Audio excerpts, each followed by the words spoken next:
In this tutorial, I'm going to show you how to create an aquatic creature using the FX Design Color liquids. First of all, I'm going to use Prosate to block her eyebrows. I'm going to take a spoolie and apply a thin, even coat through her eyebrows and let this dry a little bit.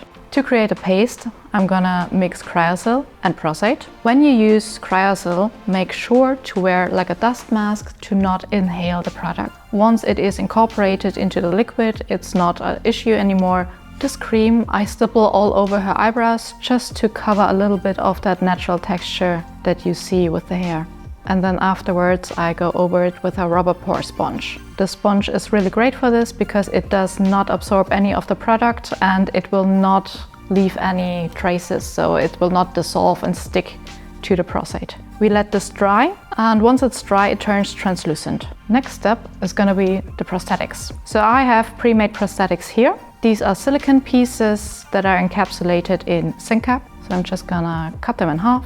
Make sure to keep the flashing on both sides intact so I have something to grab onto. I'm gonna place the pieces onto her face and check if they're even, if I like the positioning. Once I'm happy, I'm just gonna take some translucent powder on a powder puff and I stipple it around the edges, and it helps me to actually find the position again.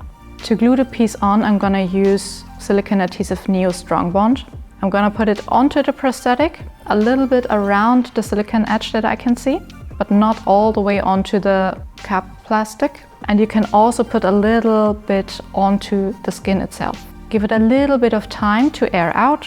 Once you're ready to go, you're gonna try to find these corners again where your powder marks are. Do not stretch the piece too much. You do not want to create tension within the prosthetic piece, but make sure that you do not have any kind of folds or gaps or air pockets. Once you're happy, you press everything on. The stronger you press it on, the stronger the adhesion will be with this glue. Since the eyebrows are now dry, so I'm just pressing a little bit of translucent powder TL1 onto her eyebrows to get rid of the tackiness. Next step, we're back to the prosthetic. I like to do a little cut into the flashing just so it's easier for me to grip. To remove all of that excess material, I'm going to use acetone, and that acetone actually will melt away that cap plastic that encapsulates the silicone.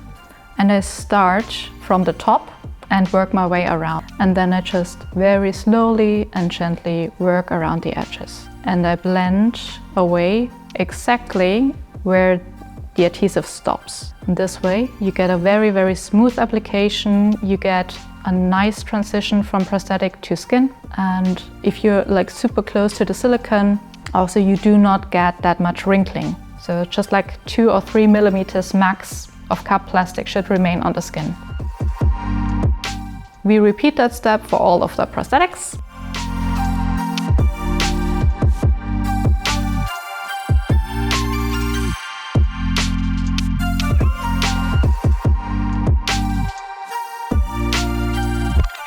On the edges or around the edges of the prosthetic, I'm stippling a tiny little bit of that Prosate cream that I made. This helps keep the edges down. This also helps with your color application because it gives a nice transition from prosthetic to skin. On the eye area, on the mouth, under the nose, and the ears, I will use Supra Color instead of FX Design Color. Since FX Design Color is alcohol-based, we do not want to use it anywhere close to mucous membranes or sensitive areas of the skin and face. Just blend this out, and to keep it in place, I'm gonna put a little bit of translucent powder on top of it.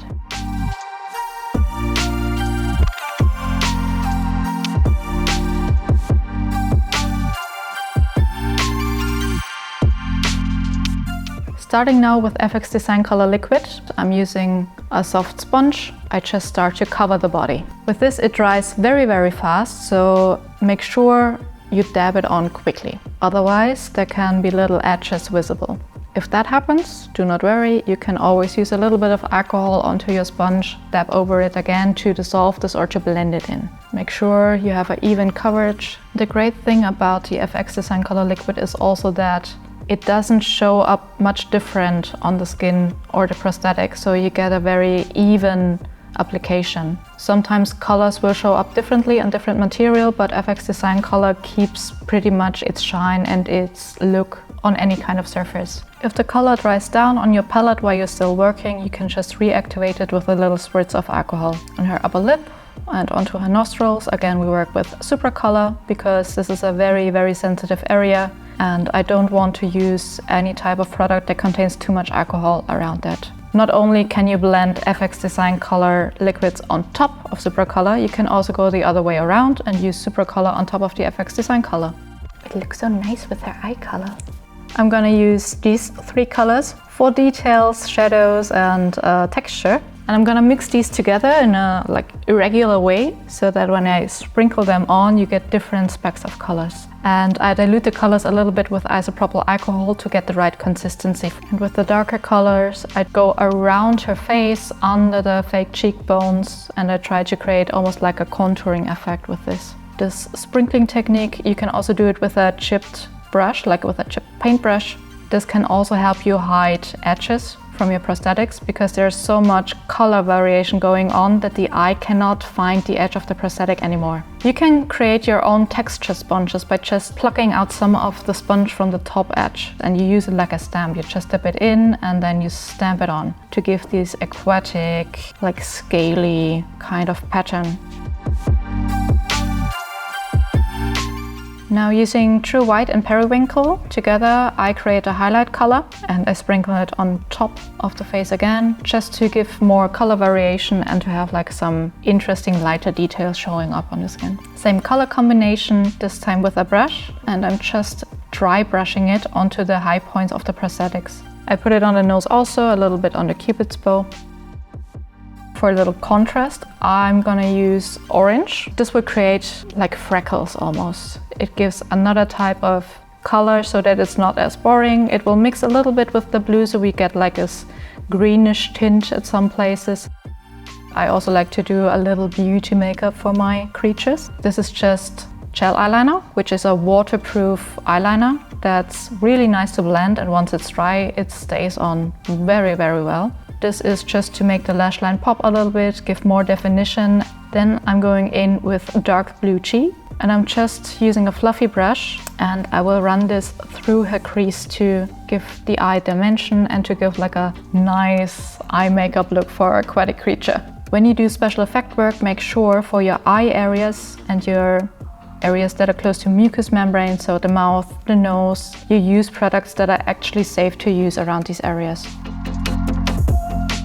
Next up, we're gonna just put a little bit of mascara and give her lashes a good coat. And this way the eyes really get a lot more intense and that whole look comes together even more. To make it even more interesting, I'm gonna use glycerin and Glamour Sparks in Aqua and Noble. These Glamour Sparks, they are like tiny little glitter specks in different colors, and by mixing them with the glycerin, you get this wet effect. The glycerin, it will not dry down, so it will move and it will create little droplets, so it looks actually wet. On the FX Design color, that's absolutely not a problem because it will not remove the product. You can put it on top, you can move it, you can remove it again, so this will not in any way affect the FX Design color.